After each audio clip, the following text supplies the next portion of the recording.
Olá, Deus abençoe a sua vida. Que bom, mais uma aula, mais um encontro nosso. Que privilégio. Hoje vamos estudar o livro de Lamentações, que é um livro do profeta Jeremias. Como vimos ontem, o profeta chorão, o profeta do lamento.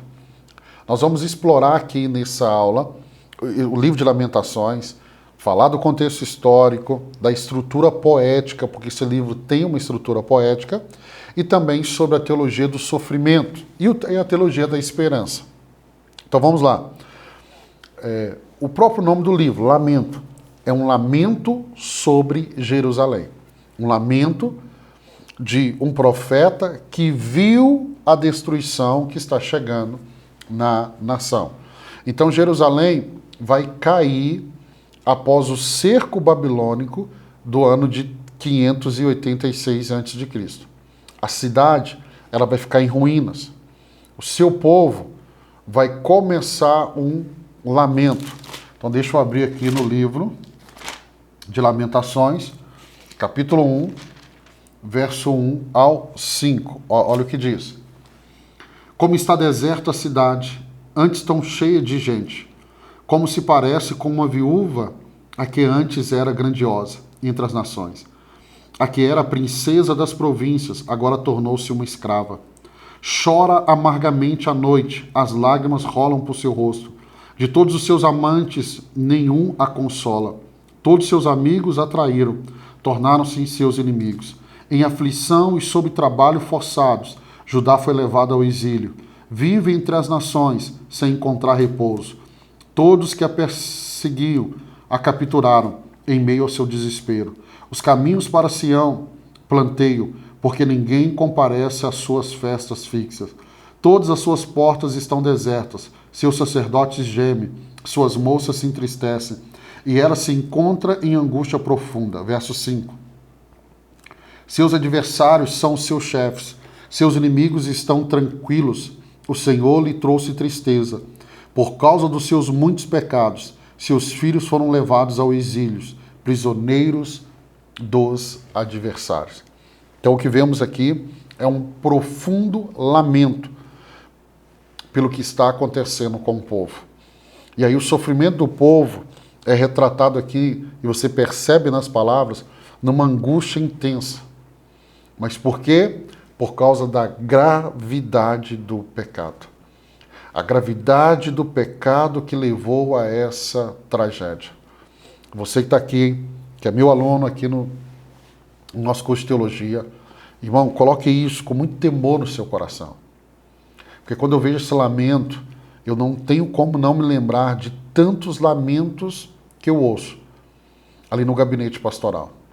Pessoas que não ouviram a advertência de Deus do pecado e escolheram trilhar um caminho de pecado, achando que não teria consequência. E quando vem a consequência, sabe o que sobra?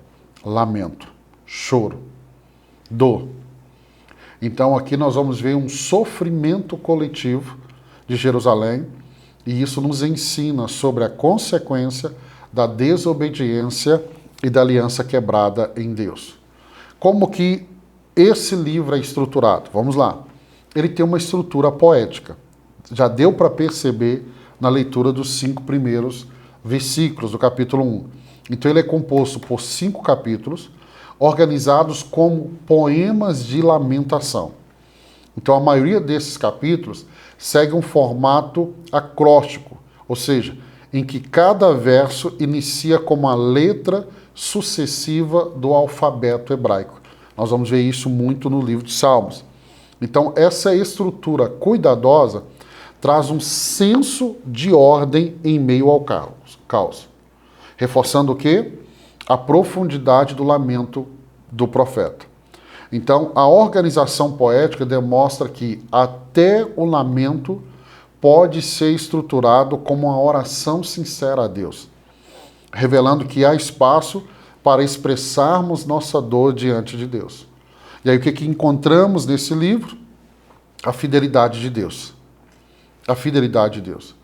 Porque em meio à destruição, o livro vai trazer declarações de esperança. Capítulo 3, verso 22 ao 23. As misericórdias do Senhor são a causa de não sermos consumidos. Então, o que nós vemos aqui?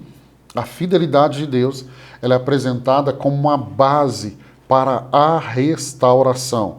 Então, o profeta, ele vai reconhecer que o caráter de Deus é um caráter permanente, imutável, ou seja, Deus não muda, o caráter de Deus não muda. Que mesmo diante do sofrimento humano, ele permanece sendo o mesmo. Então, o que esse livro nos ensina? Que mesmo quando eu e você enfrentamos dificuldades, nós podemos confiar em Deus, porque ele permanece fiel e ele permanece misericordioso. Temos aqui também a confissão do pecado, porque o povo de Judá reconhece o juízo divino e vai admitir os seus pecados.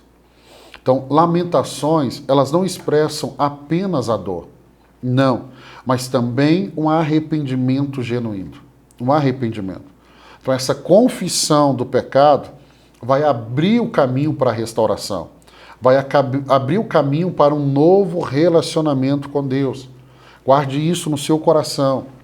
O reconhecimento da culpa, o arrependimento são essenciais para que haja restauração espiritual e para que haja um reavivamento na aliança com Deus. E aí eu vejo esse livro trazendo aqui uma esperança na restauração. Então é um livro que expressa dor, mas também uma certeza de que Deus não abandonará o seu povo para sempre. O capítulo 3, deixa eu ler para você, verso 31 ao 33. Olha o que diz aqui, ó. Porque o Senhor não o desprezará para sempre. Embora ele traga tristeza, mostrará compaixão. Tão grande é o seu amor infalível, porque não é do seu agrado trazer aflição e tristeza aos filhos dos homens. Então ele mostra aqui que Deus não abandonará o seu povo. Então você vê que em meio à dor e ao sofrimento, uma mensagem de esperança. Então o que nós aprendemos aqui? A disciplina de Deus sempre terá um propósito redentor. Eu já vi pessoas falando assim, pastor, eu estou na disciplina de Deus. E eu levei elas a pensarem nisso. Porque quando é uma disciplina de Deus, Deus leva para o caminho da redenção. Se não foi para o caminho da redenção, então não é uma disciplina de Deus. E aí eu vejo, para a gente caminhar para o final, esse livro mostrando Deus como consolador. Isso é muito bonito, porque em meio à destruição, o profeta reconhece que Deus, ele pode renovar a esperança. Então nós vemos aqui a compaixão divina manifestando-se na possibilidade de um novo começo para o povo de Israel. Então Lamentações ensina que a fé precisa permanecer firme mesmo nas adversidades. Então nosso Deus é um Deus que consola. O Novo Testamento, Jesus fala do Espírito Santo como o Consolador. Paulo vai dizer que com as consolações que somos consolados, nós devemos consolar outros. Então esse livro, ele expressa o sofrimento do povo de Judá na queda de Jerusalém, na destruição de Jerusalém, na destruição do templo, e ele ensina que a realidade do juízo divino é uma realidade, o juízo divino, mas também acreditarmos na esperança em meio à dor. Eu gosto muito de Lamentações por isso. E aí eu vejo esse livro mostrando a fidelidade e a misericórdia de Deus. Eles são a base da restauração de qualquer pessoa. Foi de Israel e é de qualquer pessoa. Então, a fidelidade e a misericórdia de Deus. Quero abençoar a sua vida. Lamentações são 5 capítulos. Queria incentivar você. Leia ele hoje. Se você sentar aí, mais alguns minutinhos, você vai ler todo o livro de Lamentações. Vale a pena. Grifa aí, marque as partes que mais vai falar ao seu coração. Então eu quero te abençoar. Amanhã, se Deus permitir, eu te encontro aqui para mais uma aula. Vamos falar sobre o profeta Ezequiel. Deus abençoe você. Até amanhã.